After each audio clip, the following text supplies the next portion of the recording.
Assalamualaikum warahmatullahi wabarakatuh. Selamat pagi anak-anak. Semoga kalian selalu dalam keadaan sehat walafiat ya.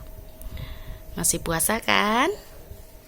Alhamdulillah. Semoga puasanya lancar sampai maghrib, tidak ada yang bolong sampai di hari raya nanti. Oke, minggu lalu kita sudah belajar tentang tabel distribusi frekuensi. Nah, sudah ada beberapa teman kalian yang sudah kirim tabel distribusi frekuensi dan sudah benar. Nah, nanti yang lain kita kumpulkan bukunya di hari Selasa ya, di sekolah dari pukul 8. Oke. Hari ini kita akan belajar tentang menyajikan data dalam bentuk diagram. Nah, data yang disajikan dalam bentuk diagram itu membuat kita menjadi lebih mudah membaca data. Ya, nanti diagram itu ada bermacam-macam. Ada diagram batang, ada diagram garis, ada diagram lingkaran, dan diagram gambar yang akan kita pelajari. Diagram adalah suatu gambaran untuk memperlihatkan atau menerangkan suatu data yang akan disajikan, dan biasanya data tersebut berasal dari tabel distribusi frekuensi. Nah, makanya kenapa kemarin kita belajar tentang tabel distribusi frekuensi terlebih dahulu, untuk memudahkan kita membuat data dalam bentuk diagram atau menyajikan data dalam bentuk diagram. Oke, Bu Nabila punya contoh di sini. Ini ada tabel distribusi. Ya, di sini adalah berikut diketahui penjualan buah mangga selama 1 minggu disajikan dalam tabel berikut. Nih, penyajiannya dalam bentuk tabel. Kemudian pertanyaannya adalah sebutkan langkah-langkah menyajikan data dalam bentuk diagram batang. Yang kedua, buatlah diagram batang pada tabel di samping. Nah, pasti kamu bingung diagram batang itu seperti apa ya? Nah, diagram batang adalah diagram yang disajikan atau penyajian datanya memakai persegi panjang atau batang-batang. Diagram batang biasanya digunakan untuk menggambarkan data cacahan. Oke. Nah, di sini yang pertama kamu harus ketahui adalah sebutkan langkah-langkah menyajikan data dalam bentuk diagram data. Yang pertama, kamu sudah sajikan dalam bentuk tabel. Ya, kamu sudah sajikan, kamu sudah ketahui datanya bahwa hari Senin itu sebanyak 100 orang, Selasa 110, Rabu 120, Kamis 120, Jumat 140, Sabtu 210, Minggu 300. Nah, yang pertama, kamu harus tentukan dulu nilai terkecil dari data yang kamu punya. Ternyata, nilai terkecil yang kamu punya dari data berikut adalah berapa? 100. Oke. Berarti kita tandain di sini minimum. Nah, nilai terbesarnya 300. Berarti di sini Bu Nabila tandain maksimum. Kalau kamu sudah tahu nilai terkecil dan nilai terbesarnya, kita bisa buat diagram batang. Nah, kalau kamu buka bukunya halaman 154 untuk buku yang baru dan 140 untuk buku yang lama, ya. Nah, di sini sudah disajikan sebenarnya. Ya, ini adalah contoh diagram batang. Bagaimana Bu cara membuatnya? Nah, cara membuatnya adalah seperti ini. Pertama, kalian buat garis. Maaf ya, goyang-goyang. Berbentuk vertikal dan horizontal. Oke. Nah, atau garis yang mendatar dan tegak ke atas. Untuk yang mendatar, nih, yang di bawah, untuk garis yang di bawah, ini menyatakan bentuk datanya atau nama datanya. Karena di sini tadi hari, di tabelnya adalah hari, maka yang di bawah sini adalah hari. Ada Senin, Selasa, Rabu, Kamis, Jumat, Sabtu, dan Minggu. Nah, untuk ini yang tegak ini frekuensinya. Frekuensi itu banyaknya data atau jumlah datanya. Tadi kita udah punya ada 100 ada 110, 200, 240, 140, 210, 300. Nah, kita cari nih selisihnya. Oke, kita cari selisihnya. 100 ke 110 selisihnya adalah 10. Ke 200 selisihnya 80. Ke 40 selisihnya 200 ke 240 selisihnya 40. 100 ke 140 selisih 40. 200 ke 210 selisih 10 dan 300. Nah, karena ini bilangannya genap ya, karena ini bilangannya genap. Nah, Bu Nabila ajarkan kalau datanya semuanya genap, kita bisa pakai kelipatan 2. Oke, kita bisa pakai kelipatan 2. Karena ini ratusan dan puluhan, ya, ini ada 110, ada 100, berarti kita pakai kelipatan 2-nya adalah puluhan, berarti 20. Nah, karena data minimumnya adalah 100, tidak mungkin kita buat data mulai dari 0. 0, 20, 40, 60, 80, tidak mungkin karena data maksimumnya adalah 300. Ya, nanti diagramnya terlalu panjang. Maka untuk mensiasatinya adalah Bu Nabila pakai tanda ini nih. Nih, terlihat nggak? Tanda zigzag. Tanda zigzag mulai dari 0. Nah, ini menandakan data mulai kita semua dari 0. Tanda zigzag menyatakan bahwa ini ada data kelipatan 20, yaitu 20, 40, 60, 80 sampai ketemu di sini di 100 di data minimum. Oke, data minimumnya 100. Loncat 120, loncat 140, 160, 180, 200, 220, 240, 260, 280, 300. Nah, ini sudah mencakup semua ini. Oke, sudah mencakup data semua ini. Jika ini tidak mencakup data yang tadi, frekuensi datanya yang tadi yang di tabel, berarti ada yang salah dalam pembuatan diagramnya. Nah, di sini ada jarak. Kalian bisa lihat ada jarak 100 ke 120, 120 ke 140, 140 ke 160. Ada jarak dari Senin ke Selasa, Selasa ke Rabu, Rabu ke Kamis, Kamis ke Jumat, ke Sabtu sampai ke Minggu. Nah, jarak-jarak ini harus sama. Oke, kalau ini 1 cm, maka ke atasnya juga 1 cm. Oke, kita bisa lihat jarak ini 100. Terlihat? Ya. Mana ya? Terlihat sebentar. Jarak 100 ke 120 adalah 1 cm. Oh, tidak terlihat ya, memantul cahayanya. Oke. Jarak 100 ke 120 adalah 1 cm. Berarti 120 ke atas juga 1 cm. 140 ke atas juga 1 cm. Nah, untuk Senin dari 0 ke Senin 2 cm. Senin ke Selasa 2 cm. Selasa ke Rabu 2 cm. Begitupun sampai ke Minggu, itu jaraknya 2 cm. Nah, kita lihat bahwa data di hari Senin adalah 100. Oke, berarti kita bikin nih pakai garis putus-putus. Oh, ternyata sampai di sini. Oh, diagramnya di tengah-tengah. Oke, Senin adalah 100. Kita lihat Selasa berapa? Selasa adalah 110. Berarti kita buat nih 110. Bu, 110 tidak ada. Nah, coba lihat di 100 ke 120. Kira-kira 110-nya di mana ya? Di tengah-tengah, Bu. Oke, berarti kita ambil tengah-tengah di sini. Nah, karena dia ini kelipatannya 20 data, berarti ini kita buat aja kecil di sini 110-nya. Nah, menandakan bahwa 110 itu bukan bagian dari si frekuensi yang kita buat, tapi hanya sebagai penanda bahwa si Selasa ini adalah 110. Berarti kita buat nih garis putus-putusnya. Oke, kita buat garis putus-putusnya. Kamu menggunakan penggaris ya, biar lurus. Karena Bu Nabila videonya sendiri, jadi Bu Nabila tidak menggunakan penggaris. Oke, ini kasih di tengah-tengah.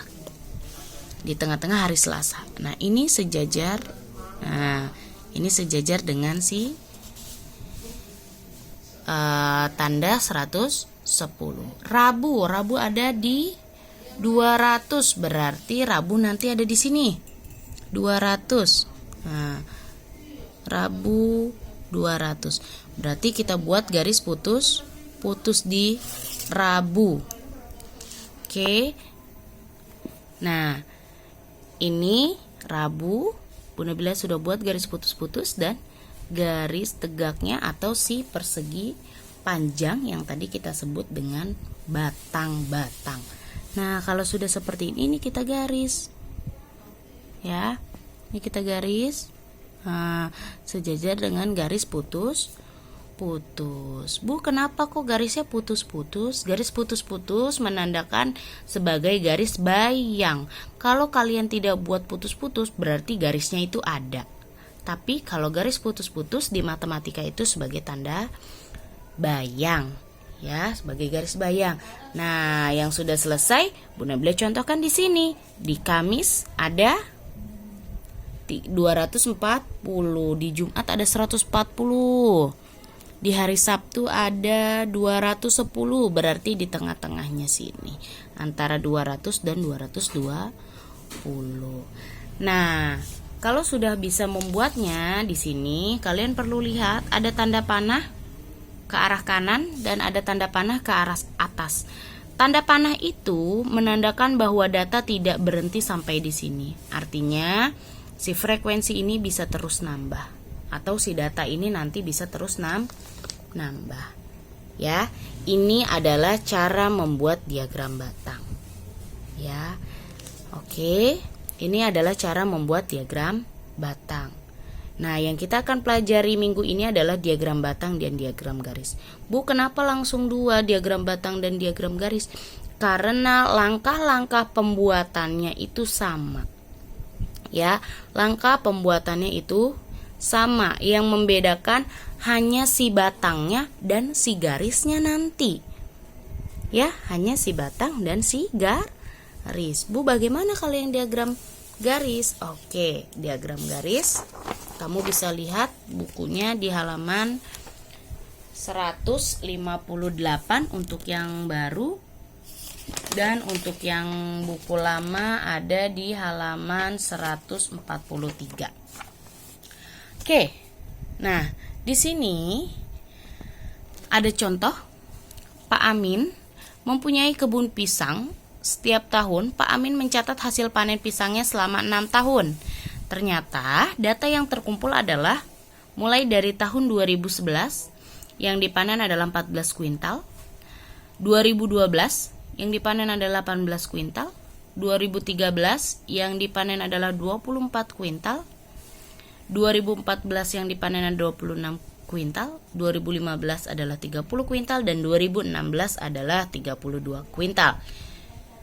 Pak Amin ingin menyusun data tersebut dalam bentuk diagram garis. Bisakah kamu membantu Pak Amin? Nah, pasti bisa dong, karena kalian sudah belajar tentang diagram batang. Nah, konsep diagram garis itu sama dengan diagram batang. Yang membedakan nanti adalah garisnya. Yuk kita sajikan dulu data tadi dalam bentuk diagram atau tabel frekuensi. Oke. Di sini lengkapilah tabel sesuai data Pak Amin selama 6 tahun. Ya, tadi 2011 ada 14 kuintal. Di sini ada tahun panen. Di sini ada hasil panen dalam bentuk kuintal. Jadi kamu nggak usah tulis di sininya 14 kuintal, 18 kuintal. Karena di sini sudah dijelaskan atau sudah diberi keterangan bahwa hasil panennya adalah dalam bentuk kuintal. Di sininya kita hanya isi bentuk angka. Berarti ini 24. Ini 26, 30, dan 32. Oke, setelah kita isi ternyata selisihnya adalah bilangan genap. Ya, adalah bilangan genap, yaitu 2. 2 atau 4? Bu, saya maunya 2 aja, Bu. Boleh nggak, Bu? Boleh. Kalau 2 kira-kira semua kena nggak? Kena, karena ini bilangannya bilangan genap. Oke, kalau 4 kena nggak kira-kira ya? Bu, nanti kalau 4 di 30-nya bingung, Bu. Adanya di mana? Oke, berarti kita pakainya 2 saja. Oke, berarti kita tentuin dulu nilai minimumnya. Nilai minimumnya adalah 14. Minimumnya adalah 14. Maksimumnya adalah 32. Bu Nabila, 14 itu tidak terlalu jauh oleh 0. Boleh nggak saya buatnya dari 0? Boleh. Nah, pertama langkah yang kamu buat tadi adalah membuat sumbu mendatar dan sumbu tegak. Mendatar untuk tahun panen, tegak untuk hasil panen. Nah, ternyata setelah dibuat, kamu bisa lihat di bukunya halaman 159 adalah seperti ini. Terlihat? Nah, ini Bu Nabila perdekat ya. Ini di sini di tahun 2011 sampai 2016 jaraknya sudah sama. Oke. Nah, ini sumbu tegaknya kalian bisa lihat mulai dari 0, 2, 4, 6, 8, 10, 16, 18, 20, 26, 28, 30 sampai 32. Semua data sudah ada. Oke, artinya ini frekuensi yang ini semua mencakup di sini. Ya, 14 sudah ada, 18 sudah ada, 24, 26, 30 dan 32. Tinggal kita buat. Nah, kenapa Bu Nabila bilang sama konsepnya seperti dengan diagram batang? Kalian bisa lihat di sini. Ini ada garis putus-putus yang ditarik dari 2011 sampai ke 14 yang menandakan bahwa data 2011 ada sebanyak 14 kuintal. 2012 ada 18. Nah, kalau tadi di diagram batang kita pakai batang, kalau diagram garis kita menggunakan titik dulu. Titik temu, nih titik temu antara 2011 dan 2014. Titik temu garis putus-putus dari 2012 ke 18. Nah, sekarang 2013 adalah 24. Berarti kita bikin putus-putus 2013 ke 2013 ke frekuensi 24. Nah, di sini kalian bisa lihat sudah Bu Nabila pertemukan antara data dan frekuensinya. Nah, ternyata di sini ada semuanya ya, sudah lengkap datanya. Oke, nah Bu, garisnya di mana? Garisnya adalah kamu hubungkan antara titik-titik temu yang sudah kalian lakukan. Oke, ini kita garis ke atas. Ternyata ini garisnya selalu naik. Oke, nah ini adalah diagram garis ya. Bu, kalau nanti titiknya misalkan dari sini, dari yang kedua ada di bawah, bagaimana? Ya ke bawah, tidak apa-apa.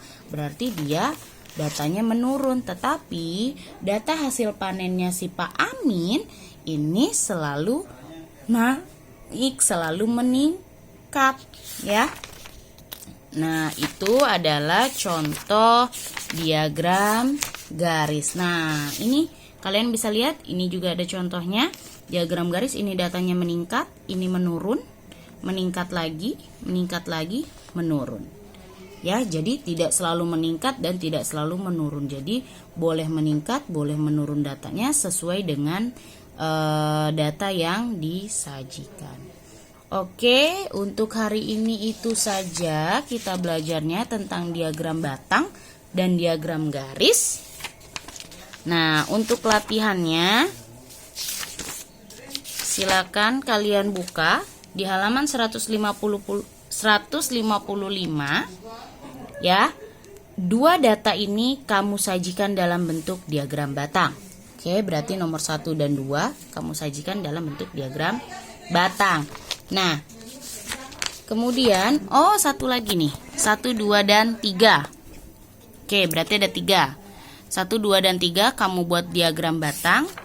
Kemudian halaman 160 kalian buat ke dalam diagram garis. Berarti soalnya ada 5.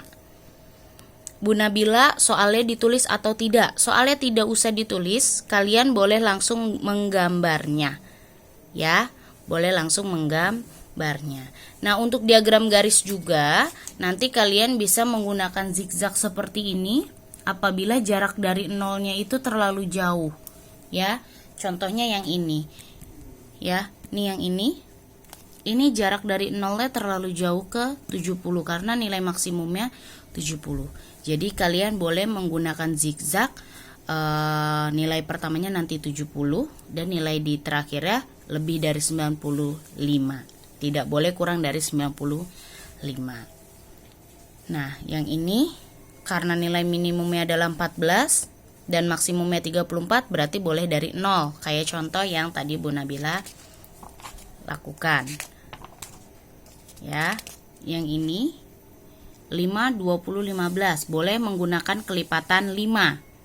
Karena ini semua adalah kelipatan 5. Berarti boleh menggunakan kelipatan 5. Yang ini karena ada ganjil, ada genap, kalian menggunakan kelipatan 2. Ya. Oke, kalian menggunakan kelipatan 2 karena nanti 53 bisa ada di tengah-tengah antara 52 dan 54. Nah, ini juga bisa menggunakan zigzag karena minimum pertamanya adalah 40. Yang ini kalian boleh menggunakan kelipatan 2. Boleh dari 2 kelipatan 2 ya. Oke, nah itu saja yang Bu Nabila jelaskan hari ini. Ingat, tugasnya semua dikumpulkan besok hari Selasa di sekolah pukul 8. Bu Nabila tunggu di kantor pukul 8. Bukunya dikumpulin, hanya buku tulis yang Bu Nabila terima, tidak buku paket, karena semua tugas dan latihan adanya di buku tulis, tidak di buku paket. Paham ya? Nah, jika ada yang masih bingung atau tidak dimengerti, kalian boleh telepon ke Bu Nabila secara langsung. Ya, kurang lebihnya Bu Nabila mohon maaf apabila ada yang kurang jelas atau yang salah. Selamat berpuasa dari Bu Nabila, sekian. Wassalamualaikum warahmatullahi wabarakatuh.